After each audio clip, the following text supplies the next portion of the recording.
¡Preparen! ¡Apunten! ¡Fuego! Hay injusticias en el mundo que para poder borrarse de la historia solo pueden ser lavadas con sangre. ¡Viva la libertad! ¡Viva la independencia! ¡Muera el mal gobierno!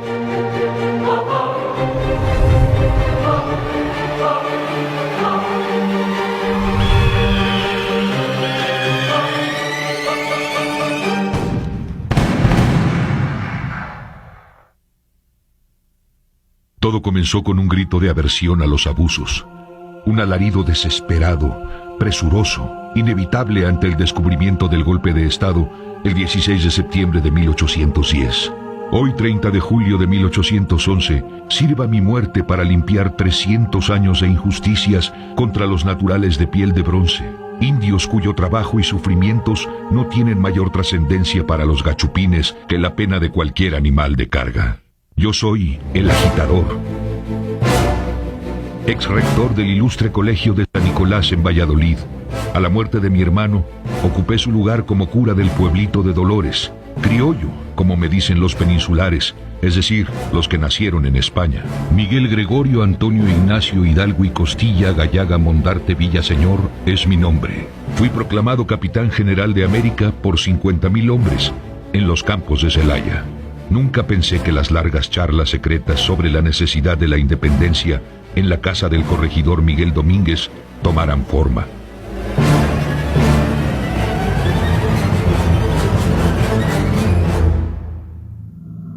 Disfrazábamos la conjura con el nombre de Academia Literaria y todos profesábamos las mismas opiniones.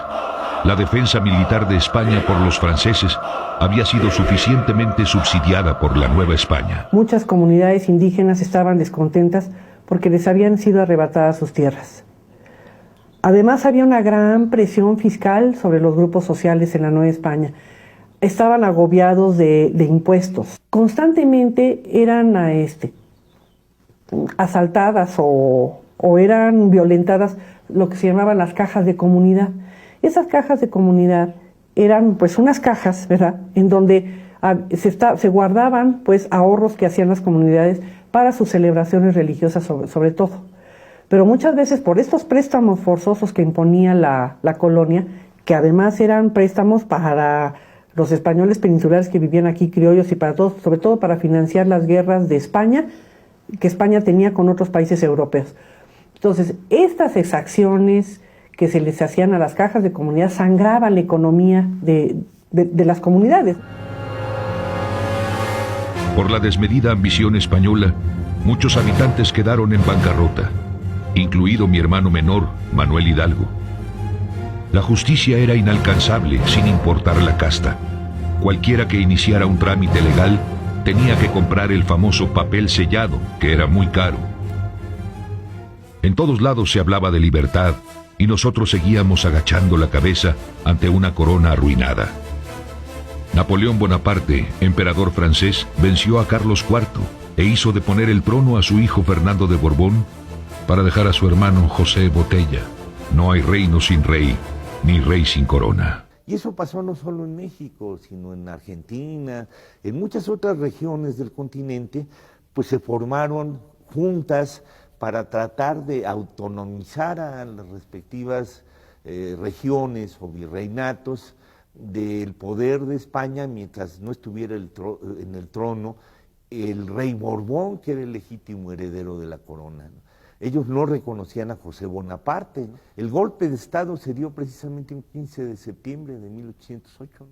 Hace 2 años, en 1808, el ayuntamiento capitalino de la Nueva España no pudo seguir manteniéndose al margen de la crisis del gobierno español y se propuso la creación de la Junta de México, un organismo de gobierno que se encargase de dirigir la administración pública durante la ausencia de Fernando VII, previendo una invasión de las fuerzas francesas de Joaquín Murat en la Nueva España.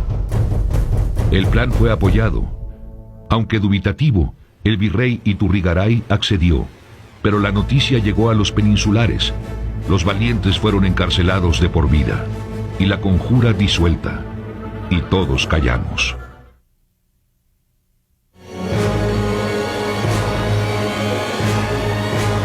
La chispa resurgió en Querétaro con el mismo resultado por causa de la traición. El 10 de septiembre de 1810, la conspiración fue descubierta. Y el 13 de septiembre hubo otra delación, en la que se implicaba a los hermanos Emeterio y Epigmenio González, así como al corregidor Miguel Domínguez. Oportunamente el corregidor se dio cuenta de las denuncias. Las autoridades catearon las casas de los hermanos González en busca de armas, y las encontraron. Don Epigmenio fue aprehendido. El corregidor y su esposa también. Pero antes, doña Josefa Ortiz de Domínguez se dio prisa en avisar al capitán Allende. Como el enviado de la corregidora no encontrara a Allende, le informó lo sucedido al capitán Juan Aldama, quien se puso inmediatamente en camino hacia Dolores para alertarme. Agitado me encontró a las 2 de la mañana. La guerra había tomado su cauce. Pienso primero que fue un movimiento súbito y anárquico. O sea, yo creo que ni los mismos líderes de la guerra de independencia, como es Hidalgo, Allende, Aldama, Basolo, todos ellos se dieron cuenta de cómo iba a arrasar todo esto, de cómo iba a mover. Es un movimiento muy súbito, muy rápido, muy anárquico.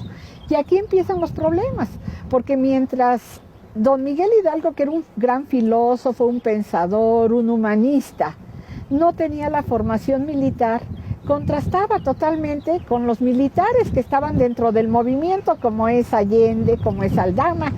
Mientras Hidalgo llevaba a que la gente se enlistara con palos, con trinches, con lo que tuviera, Aldama y Allende querían que marcharan al 1, 2, que se formara un ejército como debería de ser, con soldados, pero no tenían, el soldado viene el término de sueldo, o sea, que se había formado en esta época, no era un ejército profesional. Lo que sí es que era un ejército muy motivado.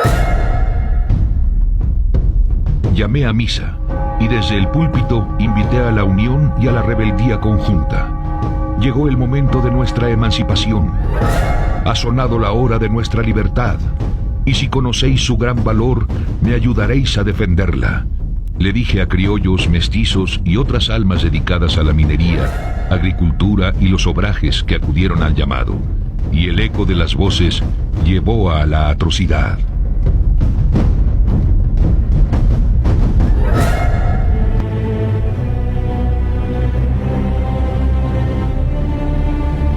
Salimos de la iglesia siendo ya un ejército, y en Atotonilco asimos el estandarte de la Virgen de Guadalupe como nuestra generala.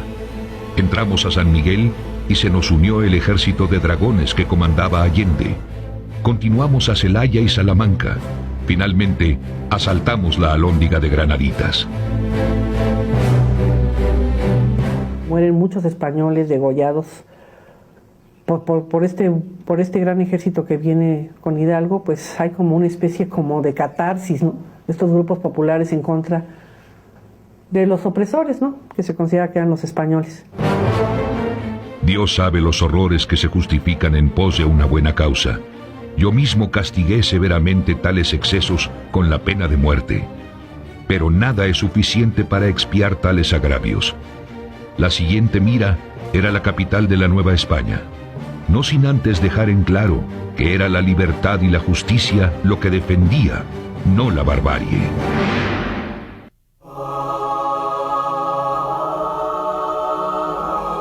Han pasado ya 40 días de sinuoso camino rumbo a la capital. Ya es 26 de octubre de 1810.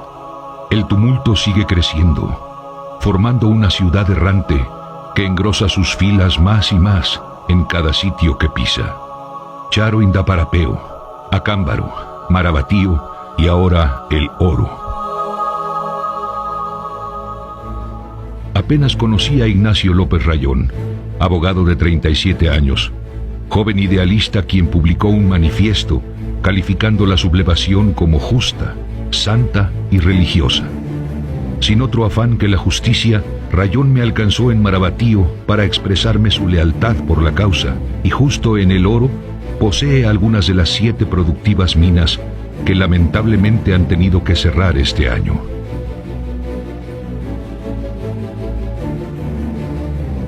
Pobres indios. Trabajaban más de 12 horas con el agua hasta las rodillas, a latigazos, en la oscuridad de las minas, sin derecho a una remuneración merecida. El pasado 20 de octubre, justo en Charo Indaparapeo, grata sorpresa me llevé cuando mi pupilo, ahora todo un hombre de fe, José María Morelos y Pavón, me sorprendió al ofrecerse como capellán para acompañar nuestro ejército hacia la Ciudad de México.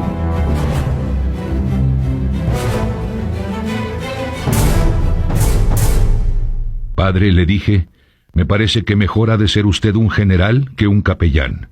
Y así lo nombré lugarteniente para levantar en armas la región del sur. Le encargué la toma del puerto de Acapulco. Después de ese encuentro, nunca más nos volvimos a ver. En las haciendas de Tultenango, Basoco y La Jordana, y todos los suelos que pisamos, no hemos recibido más que apoyo y muestras de afecto.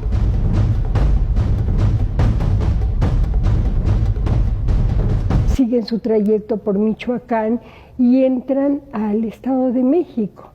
Ellos cruzan por Pateo, por Tepetongo, entran al municipio de Loro y llegan a la hacienda de La Jordana. Incluso quiero decirles que un amigo mío, el doctor Benigno Rojas, en una ocasión me mostró documentos de su familia.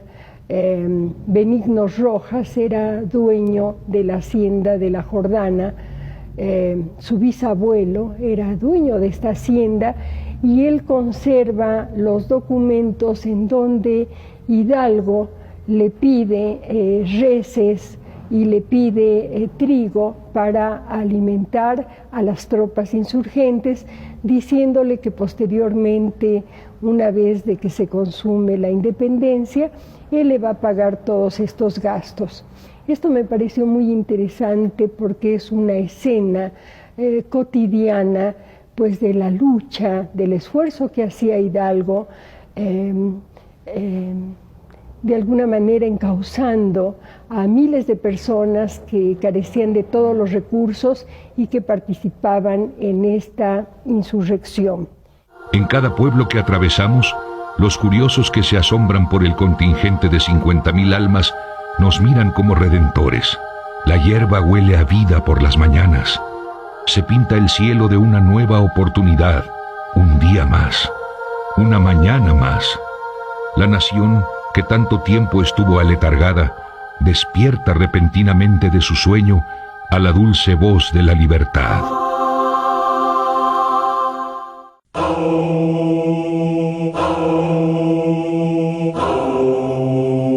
La mañana del 27 de octubre de 1810, arribamos a San Felipe del Progreso. Nos recibieron al vuelo las campanas. Oficié un Te Deum en la humilde capillita y me entregaron 2 cañones que mandé fundir en Guanajuato.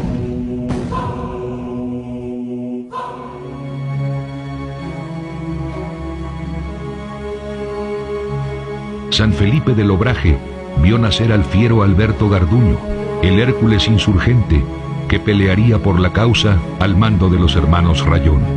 La improvisada orbe continuó su paso, sutil e inexorable, hacia la muerte. Pasa también por la hacienda de La Jordana, por Jocotitlán, después ya llega a las márgenes del Lerma, finalmente ya arriba a Toluca el 28 de octubre de 1810. Ahí es recibido por varios criollos.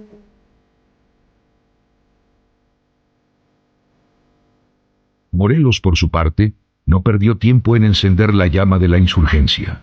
Después de nuestra charla, en tan solo una semana, logró reunir 3,000 hombres, y el 25 de octubre de 1810 inició la primera de sus 5 campañas.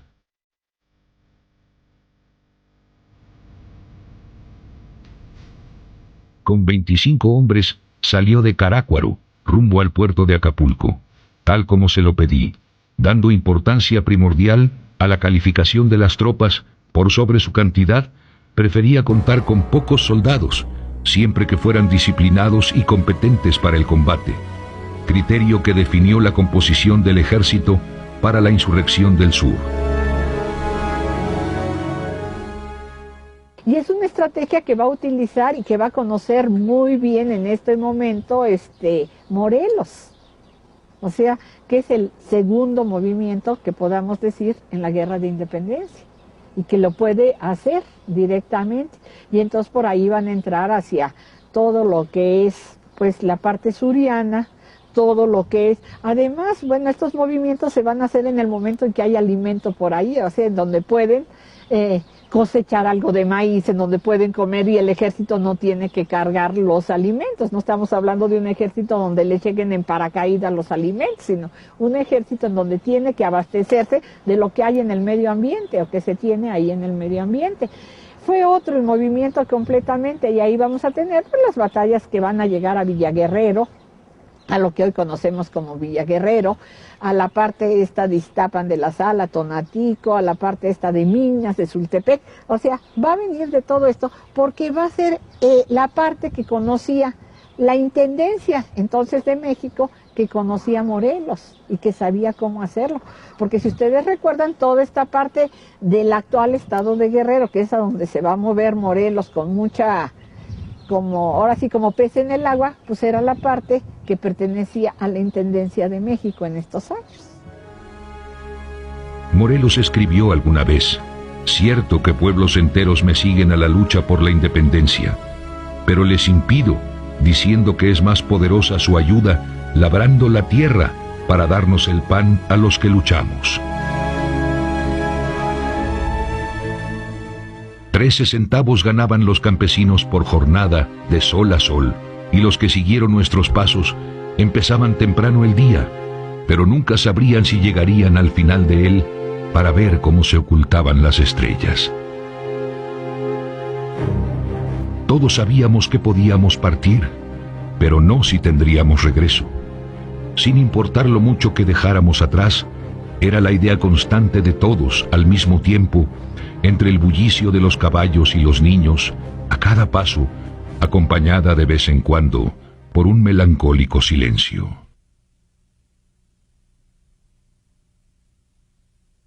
Sin dinero no hay guerra, como ustedes saben. Y la guerra es un gran aliciente económico para crear. Si un día pudiéramos diseccionar una nación para estudiarla, como lo hace uno con las ranas, seguro veríamos que su corazón es la ley, que le rige con justicia y libertad. El Congreso sería su boca, y su líder, el cerebro, que dirige todos sus pasos. Pero indudablemente, el comercio sería su sangre. Por casi 300 años, la sangre de nuestra tierra estuvo inmóvil hasta 1765, cuando la corona decretó la libertad de comercio entre España y América, medida que se aplicó 24 años después.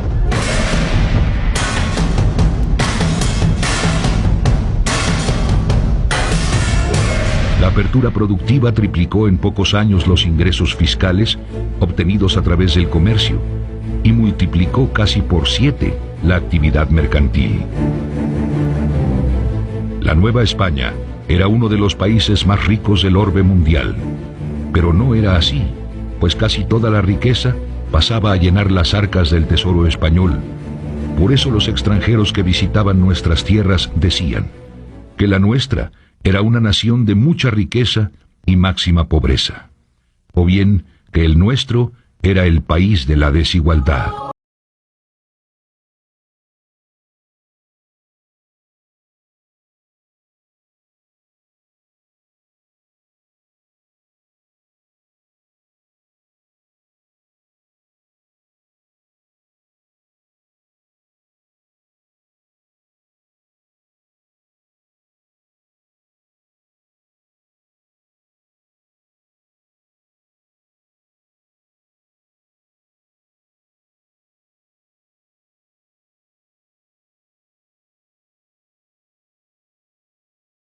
El clamor por la libertad de comercio, es decir, España implantó el monopolio en las colonias y no podía, por ejemplo, Nueva España comerciar con Perú, o con Venezuela, o en fin, ¿no? Había un monopolio español. Además, estaban prohibidos varios cultivos, señaladamente el del vino, el de la vid, y había también el monopolio del tabaco por parte de los funcionarios españoles, que eran ramos pues muy productivos. Claro que había gente que obviaba las prohibiciones y a veces lo hacían clandestinamente, pero no se podía hacer de manera general.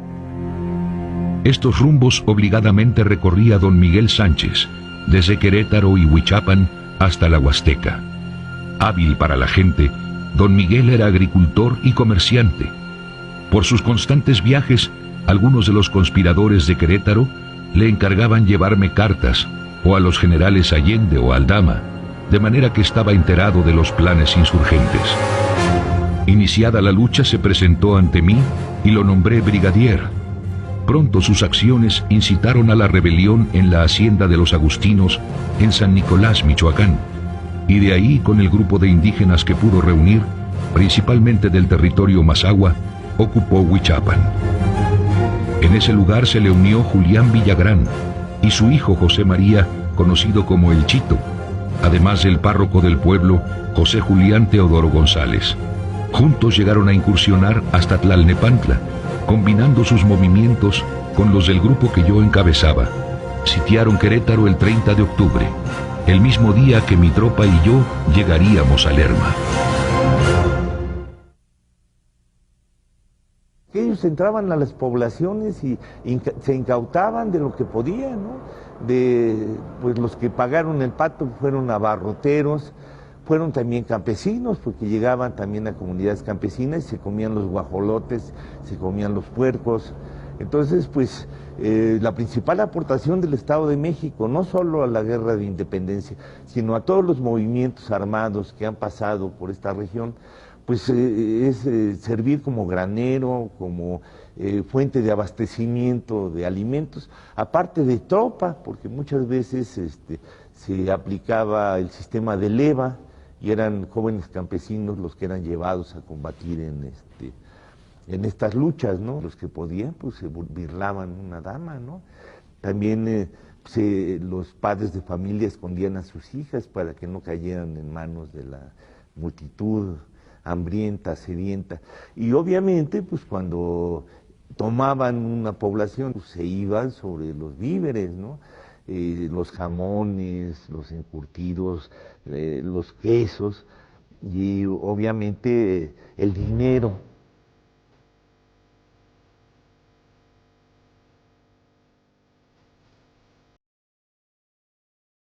Mansos y humildes como la tierra morena que labran diariamente, los indígenas mazahuas vivían en caseríos dispersos, en lo que ahora son los municipios de Atlacomulco, Temascalcingo, El Oro, Jocotitlán, Jiquipilco, Ixtlahuaca y San Felipe del Progreso.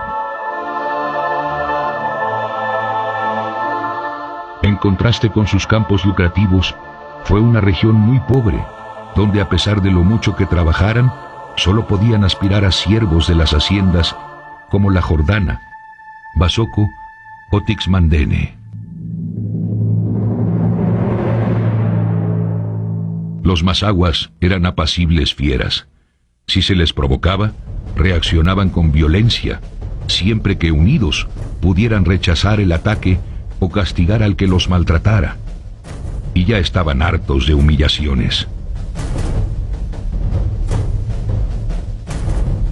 Ellos fueron mis aliados.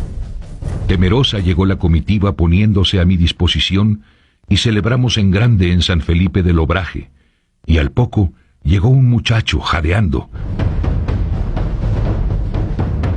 Me dijo: «Padre, por ahí de lejos se ve harto polvo y caballos y soldados. Dice mi tata que son 34 infantes de donde se acantonó el teniente coronel de los realistas, Agustín de Iturbide, para hacerles frente».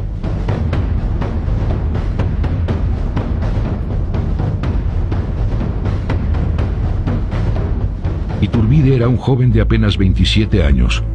Por un momento pensé que en lugar de enfrentarme, podría convencerlo de unirse a la causa. Así que envié un embajador para ofrecerle el grado más alto, de teniente general del ejército insurgente.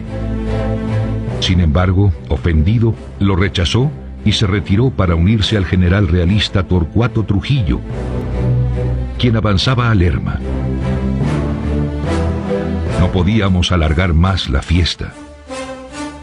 Era momento de seguir nuestro camino. El general Calleja pensaba sitiarme pronto.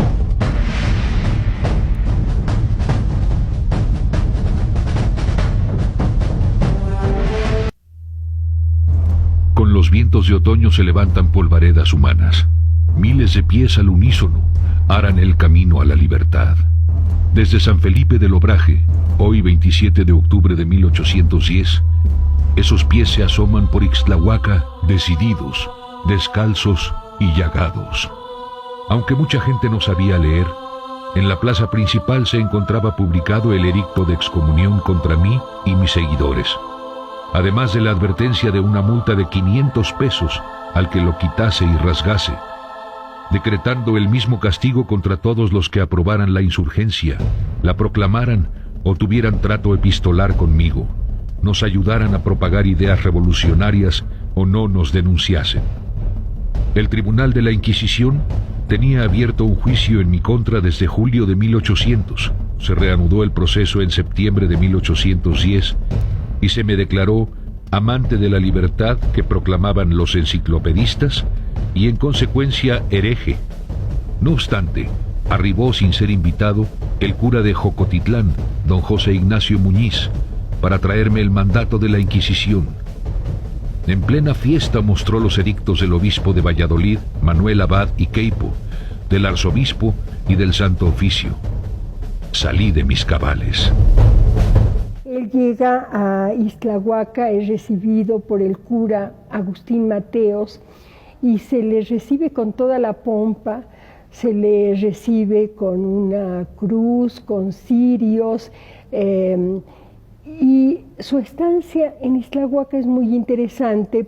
Hidalgo toma los edictos, los rompe, los destroza y pues en Ixtlahuaca se da un Te Deum y también se expone al Santísimo, pero es muy significativo porque él prácticamente desconoce a las autoridades eclesiásticas y pues se queda ahí esa noche del 27 de octubre, se queda en Ixtlahuaca, en el curato, y a la mañana siguiente, muy temprano, se dirige de Ixtlahuaca a la ciudad de Toluca.